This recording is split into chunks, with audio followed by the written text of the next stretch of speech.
Harper Audio presents The God of Small Things by Arundhati Roy, performed by Sarita Chowdhury.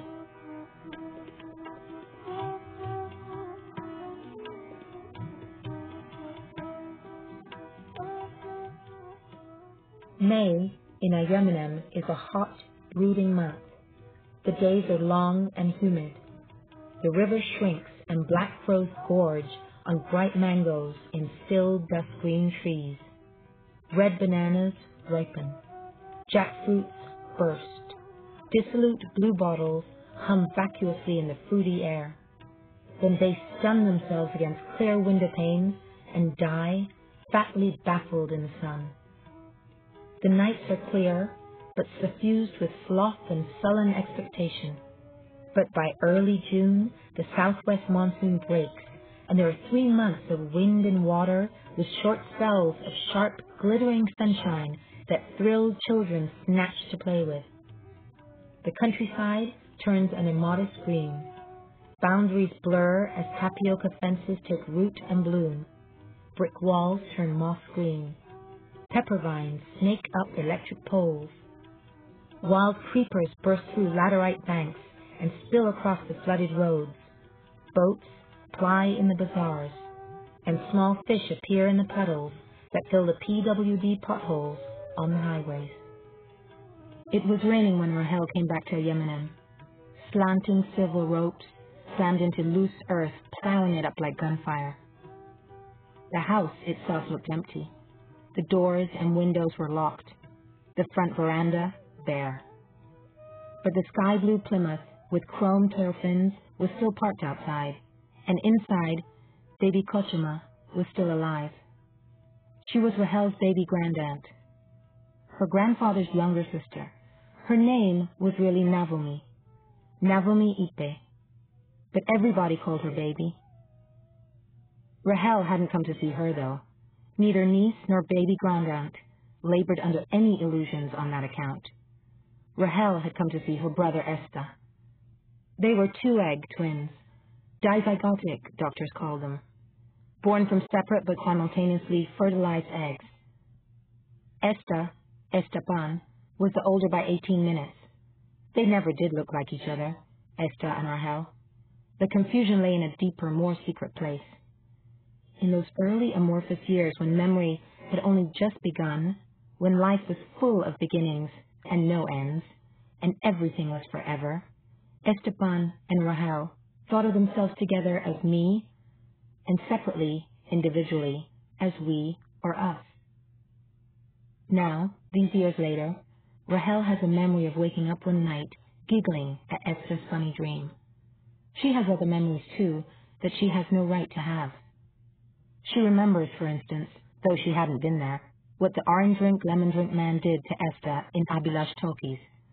She remembers the taste of the tomato sandwiches, Esta sandwiches that Esta ate on the Madras mail to Madras. And these are only small things. Anyway, now she thinks of Esta and Rahel as them, because separately, the two of them are no longer what they were or ever thought they'd be, ever. Their lives have a size and a shape now. Esta has his, and Rahel hers.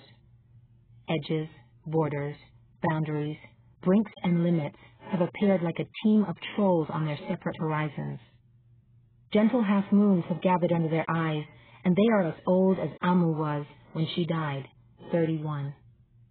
Not old, not young, but a viable, dieable age. The government never paid for Sophie Moll's funeral because she wasn't killed on a zebra crossing. She had hers in Yemen, in the old church with a new paint. She was Esta and Rachel's cousin, their Uncle Chaco's daughter. She was visiting from England. Esta and Rahel were 7 years old when she died. Sophie Moll was almost 9. She had a special child-sized coffin. Satin-lined, brass handle shined. She lay in it in her yellow crimpline bell-bottoms with her hair in a ribbon and her made-in-England go-go bag that she loved. Her face was pale and as wrinkled as a Dobie's thumb from being in water too long. The congregation gathered around the coffin, and the yellow church swelled like a throat with the sound of sad singing. The family stood huddled together. Margaret Kochuma, Chaco, baby Kochuma, and next to her, her sister-in-law, Mamachi, Esther and Rahel's, and Sophie Moll's, grandmother. Mamachi was almost blind and always wore dark glasses when she went out of the house. She looked small and ill in her crisp, off-white sari. Chaco was Mamachi's only son. Her own grief grieved her. His devastated her. Though Amu, Esther, and Rahel were allowed to attend the funeral, they were made to stand separately, not with the rest of the family. Nobody would look at them. Amu's hands shook, and her hymn book with it. Her skin was cold. Esther stood close to her, barely awake, his aching eyes glittering like glass, his burning cheek against the bare skin of Amu's trembling hymn book holding arm. Rahel, on the other hand, was wide awake, fiercely vigilant, and brittle with exhaustion from her battle against real life. She noticed that Sophie Moll was awake for her funeral. She showed Rahel two things. Thing one was the newly painted high dome of the yellow church that Rahel hadn't ever looked at from inside. It was painted blue like the sky, with drifting clouds and tiny whizzing jet planes with white trails that crisscrossed in the clouds. Rahel thought of someone who had taken the trouble to go up there with the cans of paint, white for the clouds, blue for the sky, silver for the jets, and brushes, and thinner. She thought of what would happen if the rope snapped. She imagined him dropping like a dark star out of the sky that he had made, lying broken on the hot church floor, dark blood spilling from his skull like a secret. By then, Esteban and Rahel had learned that the world had other ways of breaking men. They were already familiar with the smell, sick sweet, like roses on a breeze. Thing two that Sophie Moll showed Rahel was the bat baby. During the funeral service, Rahel had watched a small black bat climb up baby Kochuma's expensive funeral sari with gently clinging claws. When it reached a place between her sari and her blouse, her roll of sadness, her bare midriff, baby Kochuma screamed and hit the air with her hymn book. The baby bat flew up into the sky and turned into a jet plane without a crisscross trail. Only Rahel noticed Sophie Moll's secret cartwheel in her coffin.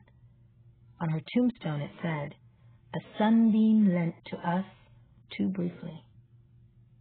Amu explained later that too briefly meant for too short a while. After the funeral, Amu took the twins back to Kottayam police station. They were familiar with the place. They had spent a good part of the previous day there. Amu asked the station house officer, and when she was shown into his office, she told him that there had been a terrible mistake and that she wanted to make a statement. She asked to see Veluta. Inspector Thomas Matthews' mustaches bustled like the friendly Air India's Maharajas, but his eyes were sly and greedy. "It's a little too late for this, don't you think?" he said. He spoke the coarse Kottayam dialect of Malayalam. He stared at Amu's breast as he spoke. He said the police knew all they needed to know, and that the Kottayam police didn't take statements from Veshyas or their illegitimate children. Inspector Thomas Matthew came around his desk and approached Amu with his baton. "If I were you," he said, "I'd go home quietly." Then he tapped her breasts with his baton, gently, tap, tap, as though he was choosing mangoes from a basket, pointing out the ones that he wanted packed and delivered. Inspector Thomas Matthews seemed to know whom he could pick on and whom he couldn't. Policemen have that instinct. When they left the police station, Amu was crying. So Esther and Rahel didn't ask her what Veshya meant, or, for that matter, illegitimate. It was the first time they'd seen their mother cry. She wasn't sobbing. Her face was set like stone, but the tears welled up in her eyes and ran down her rigid cheeks. It made the twins sick with fear. Amu's tears made everything that had so far seemed unreal, real. They went back to Yemenem by bus. The conductor, a narrow man in khaki, slid towards them on the bus rails. He balanced his bony hips against the back of the seat and clicked his ticker puncher at Amu. "Where to?" the click was meant to mean. Rahel could smell the sheaf of bus tickets and the sourness of the steel bus rails on the conductor's hands. "He's dead," Emma whispered to him. "I've killed him." "Ayemanem," Esther said quickly, before the conductor lost his temper. He took the money out of Amu's purse. The conductor gave him the tickets. 2 weeks later, Esther was returned. Amu was made to send him back to their father, who had by then resigned his lonely tea estate job in Assam and moved to Calcutta to work for a company that made carbon black. Esther and Rahel hadn't seen each other since. And now, 23 years later, their father had returned Esther. He had sent him back to Ayemanem with a suitcase and a letter. The suitcase was full of smart new clothes. Baby Kochima showed Rahel the letter. Rahel wouldn't have recognized the signature. The letter said that he, their father, had retired from his carbon black job and was emigrating to Australia, where he had got a job as chief of security at a ceramics factory, and that he couldn't take Esther with him. He wished everybody in Ayemanem the very best and said that he would look in on Esther if he ever came back to India, which, he went on to say, was a bit unlikely. Baby Kochima told Rahel that she could keep the letter if she wanted to. She had forgotten just how damp the monsoon air in Ayemanem could be. It hadn't changed. The June rain. Further away, in the wind and rain, on the banks of the river, in the sudden thunder darkness of the day, Esther was walking. He was wearing a crushed strawberry pink t-shirt drenched darker now, and he knew that Rahel had come. Esther had always been a quiet child, so no one could pinpoint with any degree of accuracy exactly when, the year, if not the month or day, he had stopped talking. Stopped talking altogether, that is. The fact is, there wasn't an exactly when. It had been a gradual winding down and closing shop. Esther's silence was never awkward, never intrusive. It wasn't an accusing, protesting silence as much as a sort of estivation, a dormancy. Esther occupied very little space in the world. After Sophie Moll's funeral, when Esther was returned, their father sent him to a boys' school in Calcutta. He was not an exceptional student, but neither was he backward, nor particularly bad at anything. An average student, or satisfactory work, were the usual comments that his teacher wrote in his annual progress reports. Esther finished school with mediocre results, but refused to go to college. Instead, much to the initial embarrassment of his father and stepmother, he began to do the housework, as though in his own way he was trying to earn his keep. At mealtimes, when he wanted something, he got up and helped himself. Once the quietness arrived, it stayed and spread in Esther. It reached out of his head and enfolded him in its swampy arms. It stripped his thoughts of the words that described them and left them paired and naked, unspeakable, numb. Gradually, the reason for his silence was hidden away, entombed somewhere deep in the soothing folds of the fact of it. Then, Esther started his walking. People got used to seeing him on the road, a well-dressed man with a quiet walk. His face grew dark and outdoorsy, rugged, like a fisherman in a city, with sea secrets in him. Now that he'd been re-returned, Esther walked all over Ayemanem. Some days he walked along the banks of the river that smelled of shit and pesticides bought with World Bank loans. Other days he walked down the road, past the new, freshly baked ice Gulf money houses built by nurses, masons, wirebenders, and bank clerks who worked hard and unhappily in faraway places.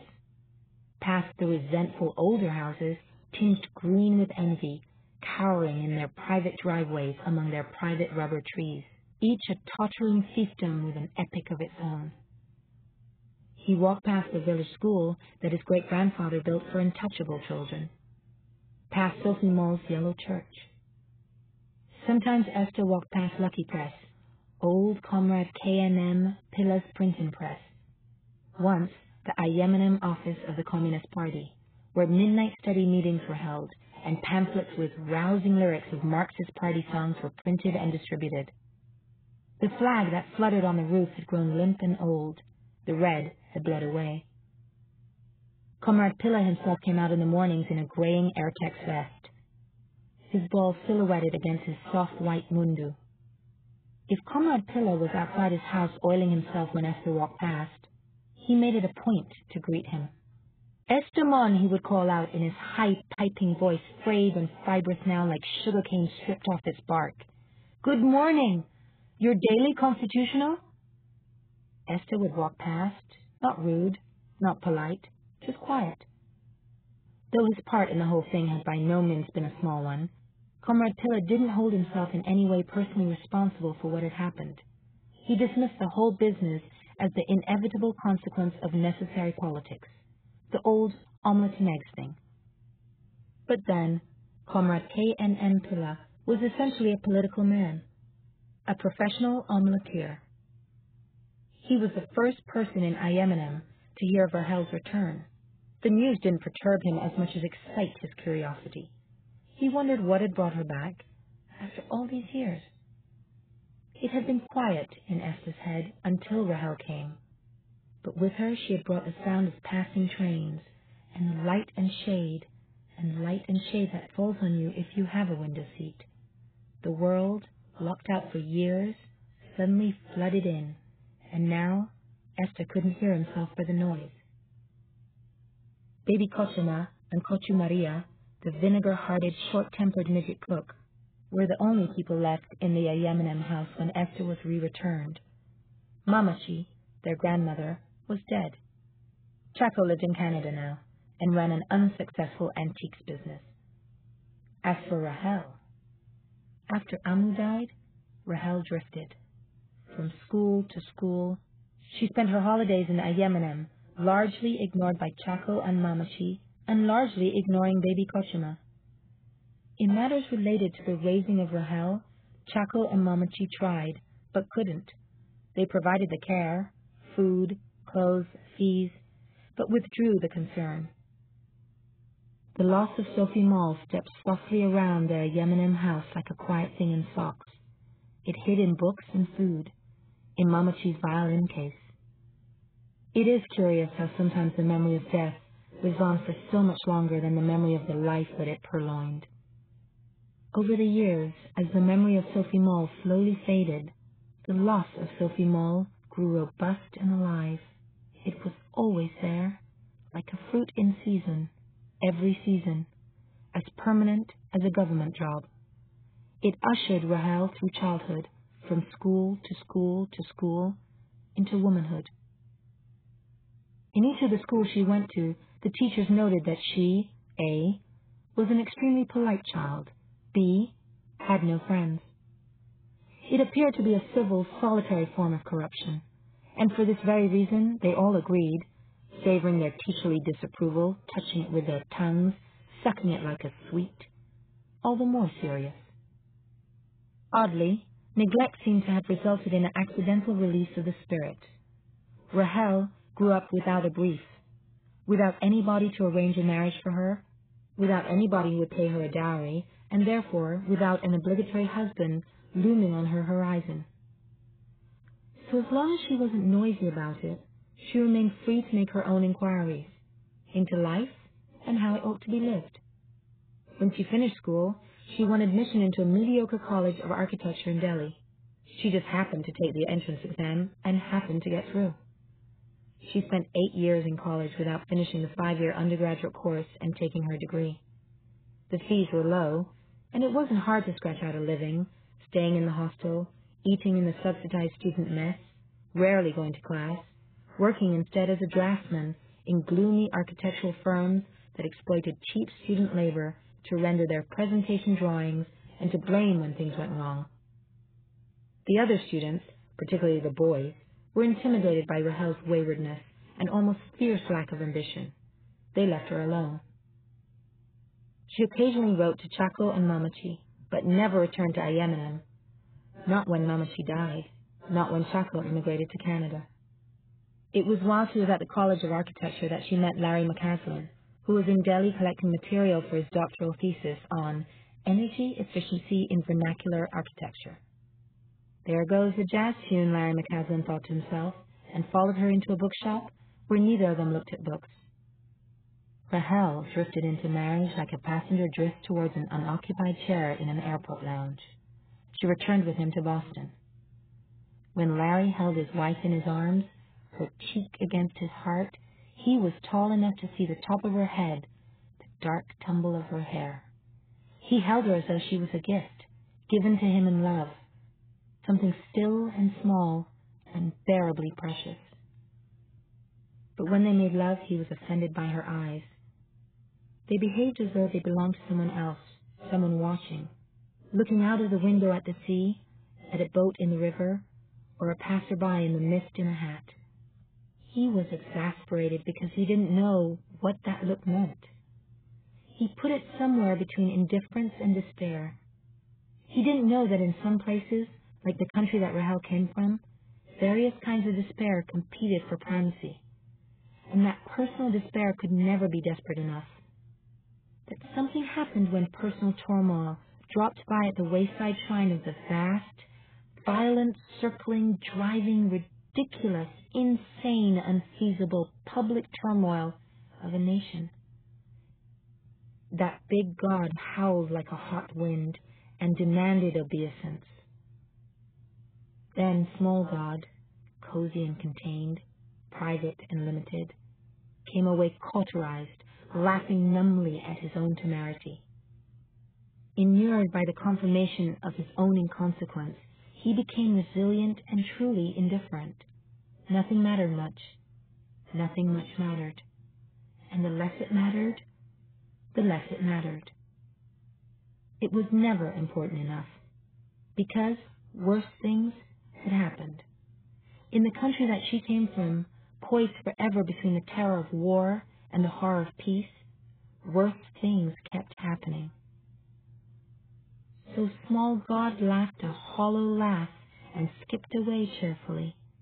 Like a rich boy in shorts, he whistled, kicked stones.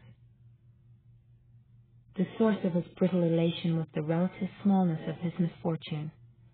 He climbed into people's eyes and became an exasperating expression.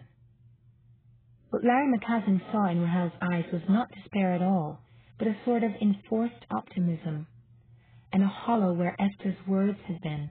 He couldn't be expected to understand that the emptiness in one twin was only a version of the quietness in the other, that the two things fitted together, like stacked spoons, like familiar lovers' bodies.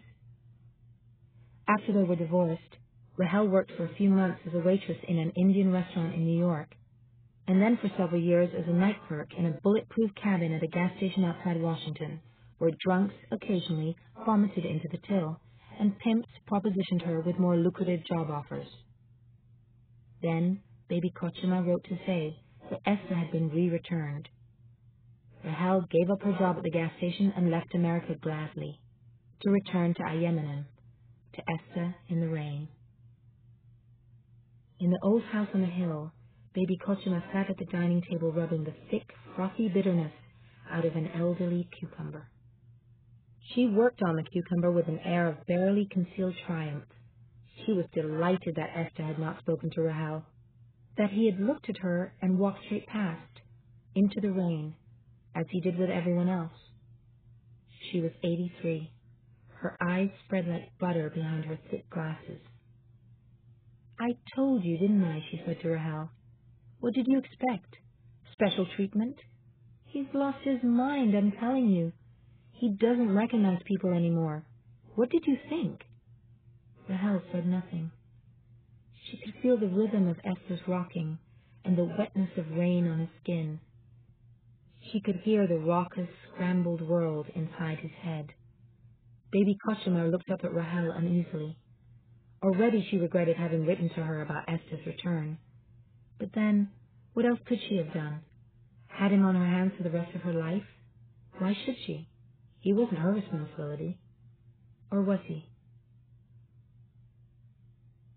The silence sat between grandniece and baby grandaunt like a third person. A stranger, swollen, noxious. Baby Kochima reminded herself to lock her bedroom door at night. tried to think of something to say. "How do you like my Bob?" "She's living her life backwards," Rahel thought. It was a curiously apt observation. Baby Kochima had lived her life backwards. As a young woman, she had renounced the material world, and now, as an old one, she seemed to embrace it. She hugged it, and it hugged her back. When she was 18, Baby Kochima fell in love with a handsome young Irish monk, Father Mulligan, who was in Kerala for a year on deputation from a seminary in Madras. He was studying Hindu scriptures in order to be able to denounce them intelligently. Every Thursday morning, Father Mulligan came to Yemenum to visit Baby Kochima's father, Reverend E. John Ipe, who was a priest of the Mar Thoma Church. Reverend Ipe was well known in the Christian community as the man who had been blessed personally by the Patriarch of Antioch, the sovereign head of the Syrian Christian Church, an episode that had become part of Yemenum's folklore. In 1876, when Baby Kochima's father was 7 years old, his father had taken him to see the Patriarch, who was visiting the Syrian Christians of Kerala. They had found themselves right in front of a group of people whom the Patriarch was addressing in the westernmost veranda of the Kelani house in Cochin. Seizing his opportunity, his father whispered in his young son's ear and propelled the little fellow forward. The future reverend, skidding on his heels, rigid with fear, applied his terrified lips to the ring on the Patriarch's middle finger, leaving it wet with spit. The Patriarch wiped his ring on his sleeve and blessed the little boy. Long after he grew up and became a priest, Reverend Ipe continued to be known as Punyam Kunyu, Little Blessed One, and people came down the river in boats all the way from Aleppi and Ernakulam with children to be blessed by him. At first, Baby Kochima tried to seduce Father Mulligan with weekly exhibitions of stage charity. Every Thursday morning, just when Father Mulligan was due to arrive, Baby Kochima force-bathed a poor village child at the well with hard red soap that hurt its protruding ribs. "Morning, Father," Baby Kochima would call out when she saw him, with a smile on her lips that completely belied the vise-like grip that she had on the thin child's soaped, slippery arm. "Morning to you, baby," Father Mulligan would say, stopping and folding his umbrella. "There's something I wanted to ask you, Father," Baby Kochima would say.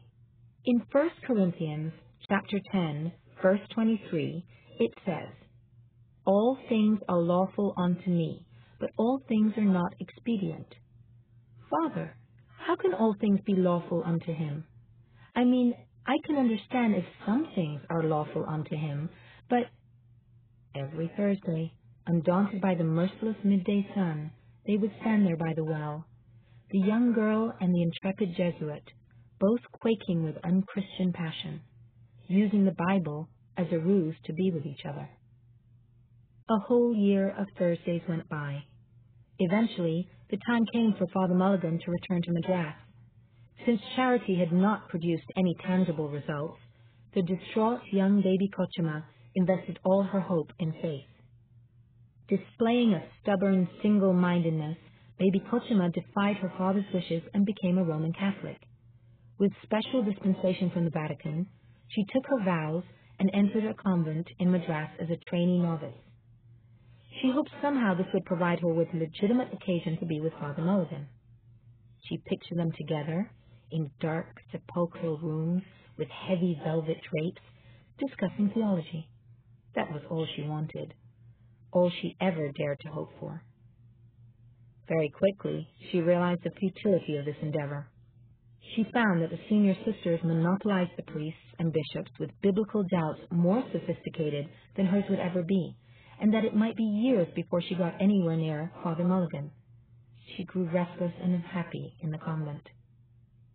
Within a year of her joining the convent, her father began to receive puzzling letters from her in the mail. "My dearest Papa, I am well and happy in the service of Our Lady, but Kohinoor appears to be unhappy and homesick. My dearest Papa, Kohinoor is upset because her family seems to neither understand nor care about her well-being." Other than the fact that it was, at the time, the name of the world's biggest diamond, Reverend E. John Ipe knew of no other Kohinoor. He wondered how a girl with a Muslim name had ended up in a Catholic convent. It was baby Kochuma's mother who eventually realized that Kohinoor was none other than baby Kochuma herself. She remembered that long ago she had shown baby Kochuma a copy of her father's will, in which, describing his grandchildren, he had written, "I have 7 jewels, one of which is my Kohinoor." He went on to bequeath little bits of money and jewelry to each of them, never clarifying which one he considered his Kohinoor. Baby Kochuma's mother realized that baby Kochuma, for no reason that she could think of, had assumed that he had meant her. And all those years at the convent, knowing that all her letters were read by the Mother Superior before they were posted, had resurrected Kohinoor to communicate her troubles to her family. Reverend Ipe went to Madras and withdrew his daughter from the convent. She was glad to leave, but insisted that she would not reconvert, and for the rest of her days remained a Roman Catholic. Reverend Ipe realized that his daughter had by now developed a reputation and was unlikely to find a husband. So he made arrangements for her to attend a course of study at the University of Rochester in America. 2 years later, baby Kochuma returned from Rochester with a diploma in ornamental gardening, but more in love with Father Mulligan than ever. There was no trace of the slim, attractive girl that she had been. In her years at Rochester, baby Kochuma had grown extremely large. In fact, let it be said, obese. To keep her from brooding, her father gave baby Kochuma charge of the front garden at the Yemenem house, where she raised a fierce, bitter garden that people came all the way from Kottayam to see. It was a circular, sloping patch of ground with a steep gravel driveway looping around it. Baby Kochuma turned it into a lush maze of dwarf hedges, rocks, and gargoyles. Baby Kochuma spent her afternoons in the garden, in sari and gumboots. Like a lion tamer, she tamed twisting vines and nurtured bristling cacti. She limited bonsai plants and pampered rare orchids. Recently, after enduring more than half a century of relentless, pernickety attention, the ornamental garden had been abandoned. Left to its own devices, it had grown knotted and wild, like a circus whose animals had forgotten their tricks. The reason for this sudden, unceremonious dumping was a new love. Baby Kochuma had installed a dish antenna on the roof of the Yemenem house. And in the Yemenem, where once the loudest sound had been a musical bus horn, now whole wars, famines, picturesque massacres, and Bill Clinton could be summoned up like servants. And so, while her ornamental garden wilted and died, baby Kochuma followed American NBA League games, one-day cricket, and all the Grand Slam tennis tournaments. On weekdays, she watched The Bold and the Beautiful and Santa Barbara, where bristle blondes with lipstick and hairstyles rigid with spray seduced androids and defended their sexual empires. Kochu Maria, the cook, still wore the thick gold earrings that had disfigured her earlobes forever. She enjoyed the WWF WrestleMania shows, where Hulk Hogan and Mr. Perfect, whose necks were wider than their heads, wore spangled lycra leggings and beat each other up brutally. All day they sat in the drawing room, baby Kochuma on the long-arm planter's chair or the chaise longue, Kochu Maria next to her on the floor, locked together in a noisy television silence. Baby Kochuma loved the Yemenem house and cherished the furniture that she had inherited by outliving everybody else. Mamachi's violin and violin stand, the uti cupboards, the plastic basket chairs, the deli beds, the dressing table from Vienna with the cracked ivory knobs, the rosewood dining table that Valuta made. Her old fears of the revolution and the Marxist-Leninist menace had been rekindled by new television worries about the growing number of desperate and dispossessed people. She viewed ethnic cleansing, famine, and genocide as direct threats to her furniture. She kept her doors and windows locked, unless she was using them. She used her windows for specific purposes, for a breath of fresh air, to pay for the milk, to let out the trapped wasp, which Kochu Maria was made to chase around the house with a towel. She looked at Rahel standing at the dining table, and noticed the same eerie stealth, the ability to keep very still and very quiet that Esther seemed to have mastered. Baby Kochima was a little intimidated by Rahel's quietness. "So," she said, her voice shrill, faltering, "what are your plans? How long will you be staying? Have you decided?" Rahel tried to say something. She walked to the window and opened it for a breath of fresh air. "Shut it when you're finished," Baby Kochima said, and closed her face like a cupboard. You couldn't see the river from the window anymore. You could, until Mamachi had had the back veranda closed in with Ayeminem's first sliding folding door.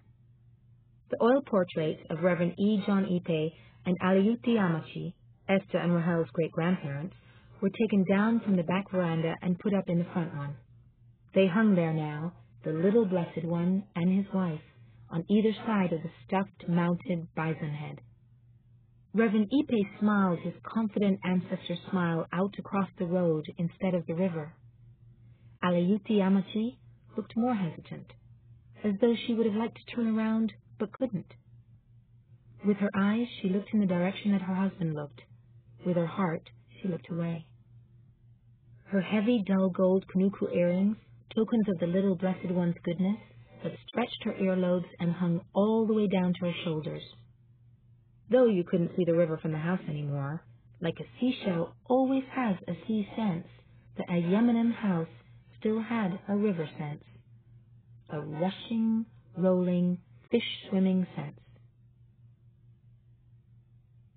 From the dining room window where she stood, with the wind in her hair, Rahel could see the rain drum down on the rusted tin roof of what used to be their grandmother's pickle factory. Paradise, pickles, and preserves. It lay between the house and the river. They used to make pickles, squashes, jams, curry powders, and canned pineapples, and banana jam, illegally, after the FPO, Food Products Organization, banned it because according to their specifications, it was neither jam nor jelly. Too thin for jelly and too thick for jam. An ambiguous, unclassifiable consistency, they said, as per their books. Looking back now, to Rahel it seemed as though this difficulty that their family had with classification rang much deeper than the jam-jelly question. Perhaps Amu, Esther, and she were the worst transgressors. But it wasn't just them. It was the others, too. They all broke the rules. They all crossed into forbidden territory. They all tampered with the laws that lay down who should be loved and how much. The laws that make grandmothers grandmothers, uncles uncles, mothers mothers, cousins cousins, jam jam, and jelly jelly. It was a time when uncles became fathers, mothers lovers, and cousins died and had funerals. It was a time when the unthinkable became thinkable and the impossible really happened. Even before Sophie Mall's funeral, the police found the Luta. His arms had goosebumps where the handcuffs touched his skin. Cold handcuffs with a sour metal smell, like steel bus rails and the smell of the bus conductor's hands from holding them. After it was all over, Baby Kochima said, "As ye sow, so shall ye reap," as though she had had nothing to do with the sowing and the reaping. It was her idea that Esther be returned. Margaret Kochima's grief and bitterness at her daughter's death coiled inside her like an angry spring. She said nothing, but she slapped Esther whenever she could, in the days she was there before she returned to England. Rahel watched Amu pack Esther's little trunk. "Maybe they're right," Amu's whisper said. "Maybe a boy does need a baba." Rahel saw that her eyes were redly dead. They consulted a twin expert in Hyderabad. She wrote back to say that it was not advisable to separate monozygotic twins, but that two-egg twins were no different from ordinary siblings, and that while they would certainly suffer the natural distress that children from broken homes underwent, it would be nothing more than that, nothing out of the ordinary. And so Esther was returned, in a train with his tin trunk and his beige and pointy shoes, rolled into his khaki hold-all. First class, overnight on the Madras mail to Madras, and then with a friend of their father's from Madras to Calcutta. He had a tiffin carrier with tomato sandwiches. He had terrible pictures in his head. Rain, rushing inky water, and a smell, sick sweet, like old roses on a breeze. But worst of all, he carried inside him the memory of a young man with an old man's mouth. The memory of a swollen face and a smashed, upside-down smile. Of a spreading pool of clear liquid with a bare bulb reflected in it. Of a bloodshot eye that had opened, wandered, and then fixed its gaze on him. Esther. And what had Esther done? He had looked into that beloved face and said, yes. Yes, it was him. The word Esther's octopus couldn't get at. Yes. Hoovering didn't seem to help. It was lodged there, deep inside some fold or furrow, like a mango hair between molars, that couldn't be worried loose.